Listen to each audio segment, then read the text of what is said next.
Video like जरूर कर लीजिए और ऐसे वीडियो लगातार फ्री में पाने के लिए चैनल को तुरंत सब्सक्राइब कर लीजिए और बेल आइकन को जरूर टैप कर लीजिए ताकि आगे भी सारे वीडियो आपको मिलते रहे। यूट्यूब में फॉलो करते हैं तो प्लीज ये वाला फ्री टेलीग्राम चैनल जरूर ज्वाइन कर लीजिएगा। सारे नोटिफिकेशन सारे अपडेट यहीं पे आते हैं, ध्यान रखिए। नमस्कार दोस्तों, यूपीपीएससी के एक और पीवाईक्यू सेशन में आप सभी का स्वागत है। पॉलिटी के पीवाईक्यू डिटेल एनालिसिस में हम लोग कर रहे हैं जो एग्जाम के लिए रेलेवेंट है।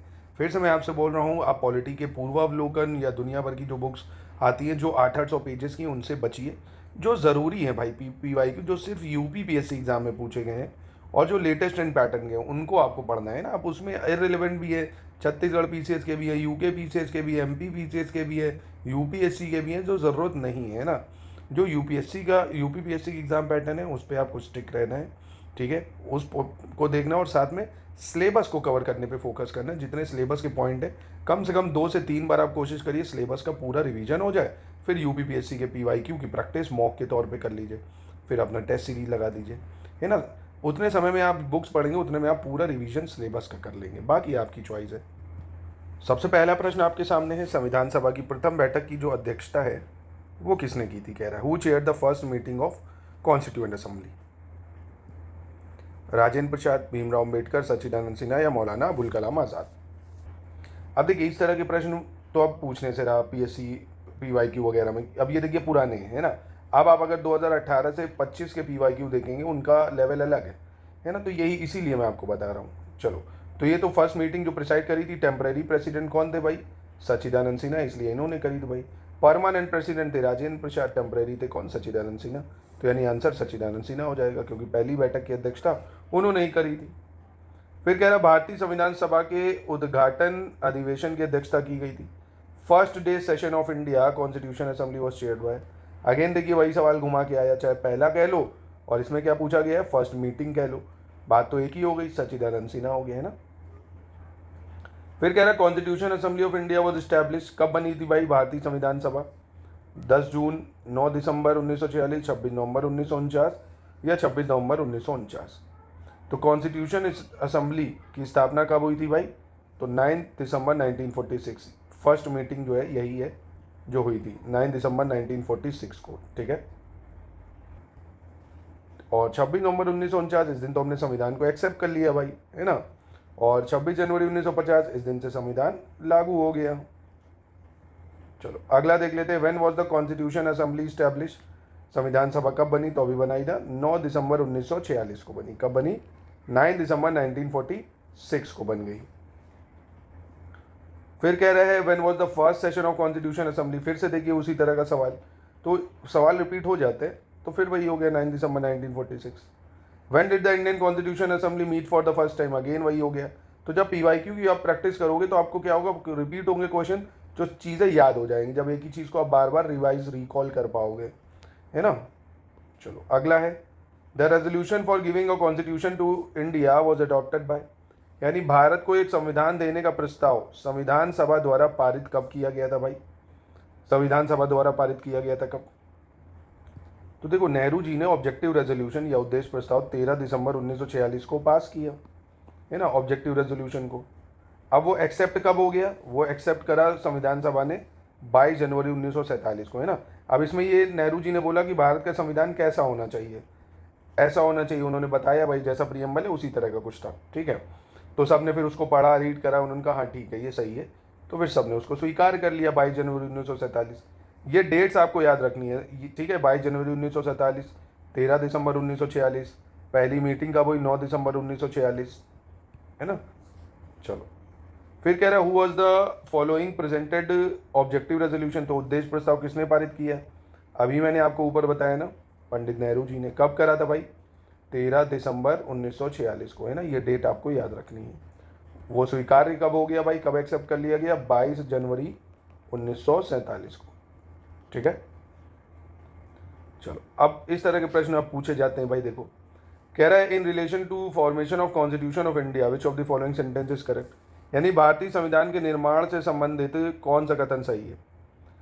पंडित नेहरू के उद्देश्य प्रस्ताव का जो संविधान सभा द्वारा स्वीकार किया गया था संविधान के निर्माण पर असर था। उद्देशिका बहुत महत्वपूर्ण उद्देश्यों की पूर्ति करती है। संविधान को भारत के लोगों ने आदेशित किया है और राज्य के मुखिया को लोग प्रत्यक्ष रूप से निर्वाचित करते हैं। यानी resolution of objective Nehru affected making constitution preamble fulfil various important objectives. People of India directed the constitution. Head of state is elected by people directly. तो बहुत ही आसान हो गया। हेड ऑफ स्टेट प्रेसिडेंट होता है, राष्ट्रपति होता है। क्या आप प्रेसिडेंट को चुनते हो, राष्ट्रपति को वोट डालते हो? नहीं, आप जिनको चुनते हो वो लोग आपके बिहाफ में राष्ट्रपति को चुनते हैं, तो इनडायरेक्टली इलेक्टेड हो गया। 1 2 3 बिल्कुल सही हो जाएंगे यहाँ पे। अब अगला कह रहा है कि भारतीय संविधान को बनाने हेतु भारतीय सभा में कुल कितने अधिवेशन हुए थे, कितने सेशन हुए थे? 7, 9, 12 या 15? तो देखो ऐसे आप देखोगे कितने सेशन लगे हैं, 11 सेशन लगे हैं ना संविधान को बनाने में। 11वां सेशन है 26 नवंबर 1949 की। ठीक है भाई, हमारा संविधान बन के तैयार हो गया, सबने उस पर सिग्नेचर कर दिए। पर वो लागू हुआ था कब भाई? लागू कब हुआ? 26 जनवरी 1950 को। तो उसको लागू करने से पहले एक बार संविधान सभा 12वीं बार और अंतिम बार मिलती है 24 जनवरी 1950 को। कब मिलती है? 24 जनवरी 1950। ये डेट्स आपको याद रखनी होंगी, है ना? ठीक है, याद जरूर रखिएगा इन डेटों को। तो टोटल हो गए ऐसे 12 हो जाएंगे। संविधान को बनाने में समय कितना लगा? 2 साल 11 महीने 18 दिन। ठीक है, इसमें से पहला सेशन जरूर याद रखना 9 दिसंबर 1946 वाला। ठीक है, और 11वां सेशन याद रखना और अंतिम सेशन की डेट याद रखना। अगला कह रहा है भारत की संविधान सभा की अंतिम बैठक कब हुई भाई? Mention the correct date of last meeting of constitution assembly. तो कब हुई अंतिम मीटिंग? तो अभी बताया ना 24 जनवरी 1950 को। फिर कह रहा है how much time the constitution assembly took to frame the constitution of India. Bharat के संविधान के निर्माण में संविधान सभा को कितना समय लगा? तो 2 साल 11 महीने 18 दिन लगा। 2 साल 11 महीने 18 दिन। फिर कह रहा भारतीय संविधान के निर्माण के समय संवैधानिक सलाहकार कौन था? Who was the constitutional adviser at the time of formation of constitution. संविधान के निर्माण के समय संवैधानिक सलाहकार कौन था भाई? तो ये थे आपके BN राव। कौन थे? BN राव कॉन्स्टिट्यूशनल एडवाइजर थे, BN राव। फिर कह रहा था constitution of India was completed on. Bharat का संविधान पूर्ण रूप से कब तैयार हुआ भाई? 26 जनवरी 1950, नवंबर 1950, 11 फरवरी 1948। तो संपूर्ण रूप कब बना भाई? तो बन के तैयार पूछ रहे हैं ना, 26 नवंबर 1949। लागू होगा 26 जनवरी 1950 को। ठीक है, कंप्लीट तो 26 नवंबर 1949 को ही हो गया। फिर कह रहा है किस अधिनियम के द्वारा ब्रिटिश संसद ने चाय और चीन के साथ व्यापार को छोड़कर पूर्वी इंडिया कंपनी यानी ईस्ट इंडिया कंपनी के भारत के साथ व्यापार एक अधिकार को समाप्त कर दिया, यानी ट्रेड मोनोपोली पूरी तरह से खत्म कर दी, except free trade with China. ठीक है, वो भी 20 सालों बाद खत्म कर दी जाएगी। तो ये कौन सा एक्ट था भाई इनमें से?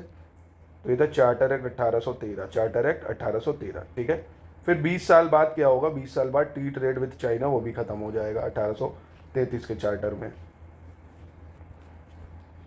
फिर कह रहा है constitution of India came into force on. भारतीय संविधान कब लागू हुआ? तो अभी बताया था मैंने कब लागू हुआ है भाई भारतीय संविधान? 26 जनवरी 1950 को लागू हुआ है। ठीक है, 26 जनवरी 1950। फिर कह रहा है constitution of India was enacted on 26 नवंबर 1949। भारतीय संविधान को 26 नवंबर 1949 को किसके द्वारा अधिनियमित किया गया है? Constitution assembly, governor general of India, parliament या ब्रिटिश पार्लियामेंट ऑफ इंडिया? सही उत्तर क्या होगा? तो संविधान सभा ने अधिनियमित करा भाई, है ना, संविधान सभा। Constitution of India was adopted and enacted. Bharat का संविधान अंगीकृत और अधिनियमित कब हुआ है? इस डेट से कई लोग बड़ा कंफ्यूज रहते हैं। अडॉप्टेड एंड इनेक्टेड ये हुआ है 26 नवंबर 1949 को। इनफोर्स वर्ड जब लिखा हुआ है ना, लागू कब हुआ है, तो आप कहोगे सर 26 जनवरी 1950 से। ठीक है, अगला है भारत का संविधान देश की आवश्यकताओं की पूर्ति करता है। कारण क्या है? इसको एक ग्रहित संविधान कहा जाता है, यानी एडॉप्टेड कॉन्स्टिट्यूशन। अब देखो कारण समझो, भारत का संविधान जो है वो सभी जरूरतों को पूरी करता है। हाँ भाई बिल्कुल पूरी करता है। इसमें वंचित वर्ग हो, है ना, सभी के लिए इसमें प्रावधान दिए गए हैं। ठीक, अब इसमें सभी के प्रावधान देने का कारण इसलिए है क्या कि हमने उधार का संविधान लिया, एडॉप्ट करा है, मतलब इसको ग्रहित संविधान कहते हैं इसलिए। तो ऐसा तो नहीं है भाई। एडॉप्टेड कॉन्स्टिट्यूशन इसलिए क्योंकि हमने क्या करा है भाई, सबने इसको स्वीकारा है, एक्सेप्ट करा है, अंगीकृत करा है, सबने इसको बाकायदा सेशन के थ्रू एक्सेप्ट करा है। तो दोनों अपनी जगह सही है, पर कारण गलत है ना। कॉन्स्टिट्यूशन ऑफ इंडिया प्रोवाइड करता है ऑल नेसेसिटी ऑफ कंट्री, क्यों? Because of their various features, है ना। हमने हर सेगमेंट के लिए स्पेशल प्रोविजंस बना रखे हैं। निम्नलिखित में से किसने सुझाव दिया था कि भारत की स्वतंत्रता के बाद भारतीय कांग्रेस को एक राजनीतिक दल के रूप में भंग कर देना चाहिए?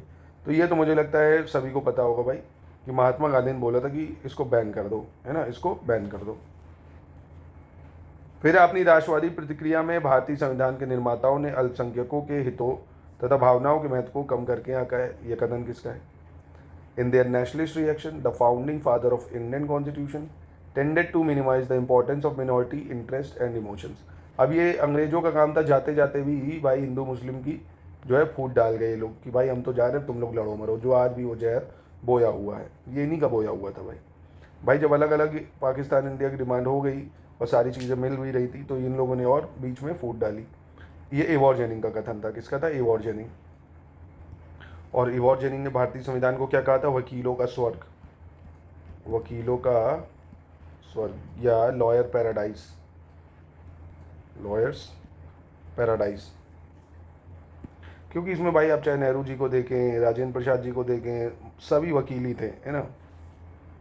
फिर संविधान सभा की प्रांतीय संविधान समिति का अध्यक्ष कौन था? प्रोविंशियल कॉन्स्टिट्यूशन कमेटी जो थी, इसका अध्यक्ष कौन था? अंबेडकर जी, नेहरू, राजेंद्र प्रसाद या सरदार पटेल? तो प्रोविंशियल कॉन्स्टिट्यूशन कमेटी को कौन लीड कर रहे थे? सरदार पटेल। कौन कर रहे थे? सरदार पटेल। एक बार चाहे तो ये समितियाँ देख लीजिए। Union constitution, union power committee यानी संघ शक्ति समिति जवाहरलाल नेहरू के पास थी। संविधान की जो संघीय संविधान समिति थी, यूनियन कॉन्स्टिट्यूशन कमेटी, ये भी नेहरू जी के पास थी, है ना। संघ शक्ति समिति, संघीय संविधान समिति नेहरू जी के पास। प्रांतीय संविधान समिति यानी provincial constitution committee Sardar Vallabh Bhai Patel के पास। प्रारूप समिति यानी drafting committee B R Ambedkar के पास थी, ड्राफ्टिंग कमेटी। प्रक्रिया समिति की बात करें, राजेंद्र प्रसाद के पास थी प्रक्रिया समिति। राज्यों के लिए समिति की बात करें, ये जवाहरलाल नेहरू के पास थी राज्यों के लिए समिति। संचालन समिति की बात करें अगर, राजेंद्र प्रसाद, संचालन समिति, स्टीयरिंग कमेटी। मौलिक अधिकार अल्पसंख्यक एवं जनजातीय सलाहकार समिति, ये भी सरदार वल्लभ भाई पटेल के पास थी। तो ये 8 बड़ी समितियां हैं जो आपको याद रखनी, इनसे सवाल अक्सर पूछा जाता है। ठीक है, चलो। फिर कह रहे भारतीय संविधान सभा की प्रारूप समिति यानी ड्राफ्टिंग कमेटी के अध्यक्ष कौन थे? तो अभी ऊपर मैंने आपको बता दी। ड्राफ्टिंग कमेटी किसके पास थी भाई?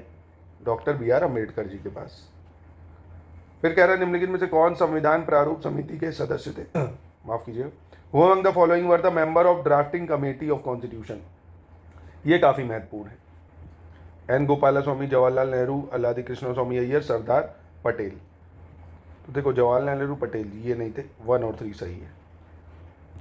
देखो इसमें टोटल कितने लोग थे? 7 लोग थे ना, ये भी आपको याद रखना है। चेयरमैन तो अम्बेडकर जी थे, ये आपको पता होगा भाई, चेयरमैन कौन थे? अम्बेडकर जी थे। ठीक। फिर थे अल्लादी कृष्ण स्वामी अय्यर, एक ये हो गए। गोपाला स्वामी अयंगर हो गए दूसरे। तीसरे हो गए आपके के एम मुंशी, के एम मुंशी जी। ठीक है। फिर सैयद मोहम्मद शादुल्ला, सैयद मोहम्मद शादुल्ला हो जाएंगे आपके। बी एल मित्तर थे, बी एल मित्तर। और D P Khaitan, D P Khaitan हो गए आपके। अच्छा, बी एल मित्तर जो थे, ये इन्होंने जगह ली थी किसकी? एन माधवराव की, एन माधवराव। क्यों? क्योंकि इनकी डेथ हो गई थी। और डी पी खैतान ने जगह ली थी टी टी कृष्णामाचारी की। ये भी पूछा गया है ना, तो आपको पता होना चाहिए, टी टी कृष्णामाचारी। ठीक है, फिर से एक बार बता देता हूँ, याद रखिएगा। एन गोपालास्वामी अयंगर, अल्लादी कृष्ण स्वामी अय्यर हो गए। ठीक है। और अंबेडकर जी तो चेयरमैन थे, K M Munshi, Syed Mohammad Saadulla, B L Mitter, D P Khaitan. B L Mitter ने एन माधवराव की जगह ली थी क्योंकि उन्होंने रिजाइन कर दिया था तबीयत खराब होने की वजह से। और टी टी कृष्णामाचारी की डेथ हो गई थी। ठीक है, ये 7 इंपॉर्टेंट है, पूछे जा सकते हैं। संविधान पांडुलेखन समिति का निम्नलिखित में से कौन सदस्य नहीं था? देखो वही सवाल पूछा गया। Whom the following was not a member of drafting committee? Syed Mohammad Shadulla, K M Munshi और ए के अय्यर यानी अल्लादी कृष्ण स्वामी अय्यर, जवाहरलाल नेहरू। तो ये नहीं होंगे भाई, है ना। सैयद मोहम्मद शादुल्ला हो गए, के एम मुंशी हो गए, अल्लादी कृष्ण स्वामी अय्यर हो गए, अंबेडकर जी हो गए, है ना। और आपके गोपालास्वामी अयंगर हो गए, B L Mitter, D P Khaitan. ये 7 नाम आपको याद रखने, सवाल पूछा जा सकता है इससे। ठीक है, तो आज के सेशन की समाप्ति यही करते हैं, मिलते हैं अपने नेक्स्ट सेशन में और डेलीज को करेंगे। एक PYQ सेशन आप बताइए, किसी और का भी करना हो, ज्योग्राफी, हिस्ट्री, साइंस में, तो एक उसका भी सेशन चला देंगे। 20 से 25 सवाल होगा। ठीक है, बताइए कमेंट बॉक्स में।